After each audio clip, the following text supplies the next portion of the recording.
Vous allez entendre le plus étrange des secrets par Earl Nightingale, copyright 2013 par BN Publishing, en ligne sur bnpublishing.com. Je ne peux conserver davantage mon secret, et je me dois de vous le révéler, car mon secret est le secret le plus étrange au monde. Il n'y a pas si longtemps, lors d'une interview donnée à Londres, un journaliste a posé cette question à Albert Schweitzer, éminent docteur et prix Nobel. « Docteur, quel est le principal mal des hommes d'aujourd'hui » Cet éminent docteur resta un moment silencieux, analysant le plus finement possible le problème, et répondit « L'être humain ne pense pas ». Voici très brièvement, mais très explicitement, le propos dont je veux vous entretenir maintenant.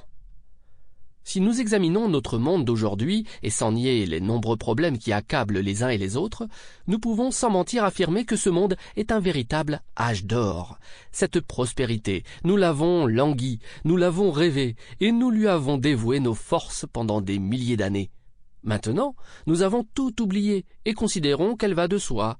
Nous, aux États-Unis, sommes particulièrement privilégiés.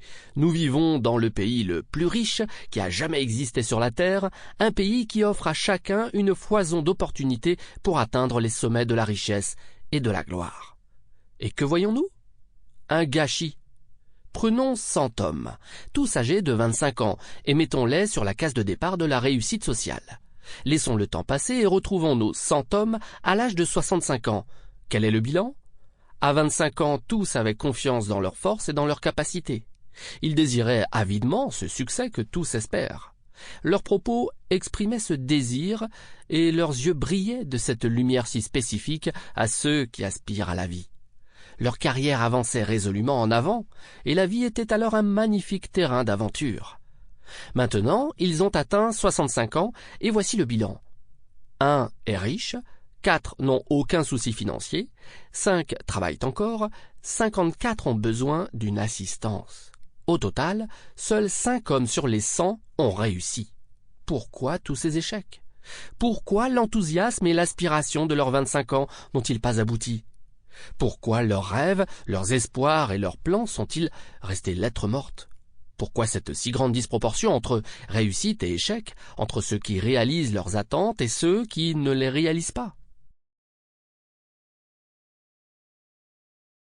Définition du succès.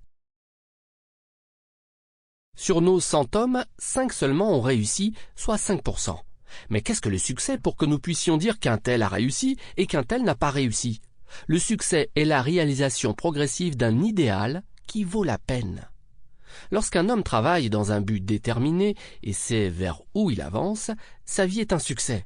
Autrement, sa vie est un échec. Le succès est la réalisation progressive d'un idéal qui vaut la peine.